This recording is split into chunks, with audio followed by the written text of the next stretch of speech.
This Asus Tuf F15 is now officially a monster gaming laptop. It used to be a beast, but with its new adjustments we've applied from my last few videos, like replacing thermal paste and undervolting, trust me, unbelievable changes actually happened, and it now outperforms my last Asus Tuf F15 gaming test. Whether it's about the FPS or thermals, massive performance upgrades. So this is the newly improved Asus Tuf F15 gaming test, and let's fire this up. Before we begin, make sure to subscribe. It would really help me a lot. So let's start with Palworlds. Despite being an early access game, this has average of 84 FPS and temperature plays around 80 degrees Celsius. We're not gonna go dive deeper into its difference from the past gaming tests across my videos, but if you still want to check out the performance before, I'll put some link in the description. At Fortnite, incredible performance as well, currently averaging on 175 FPS, and the thermals were around 79 degrees Celsius, and this is on 100% render resolution as well. On Elden Ring, unlike my past gaming test on this that stables on 60 FPS, for this one, I've decided to push it further. It has a quite stable 55 FPS and averaging on 80 degrees Celsius. But the catch here is the RTX is on and the ray tracing quality is on high.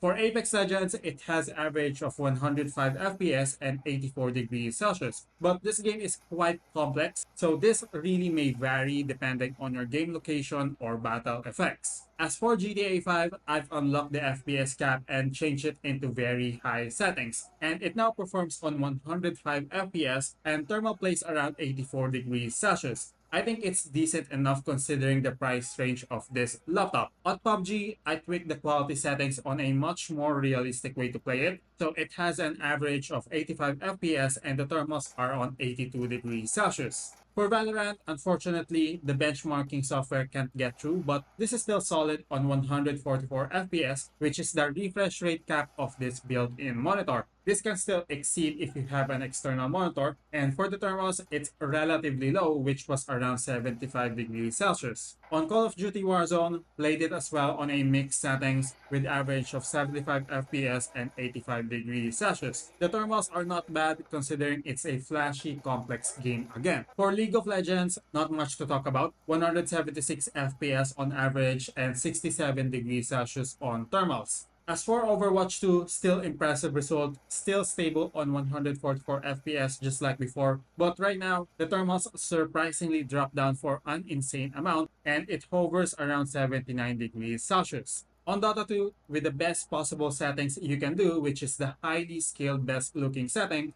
it's averaging on 105 FPS and the thermal plays around 78 degrees Celsius. For Genshin Impact, obviously the 60 FPS can be easily hit and stabilized, but what really changed here is the thermals, which now plays around 79 degrees Celsius, and this is on max settings already. As for Counter-Strike 2, really had to change settings and mix things up because unfortunately, just like Valorant, it's not compatible with the benchmarking software, but we still get the result here, with average of 120 FPS and 76 degrees Celsius. On World of Warcraft, I've included this because I think it's one of the most played MMORPG paid game. So with my personal settings, which revolves on a highly mix between everything, it has an average of 135 FPS and 82 degrees Celsius. So as you can see with the latest results, this just completely transformed into a different laptop, even though it's still the same one that I've been using for the last 1 year and 7 months. You can definitely see the huge boost improvements.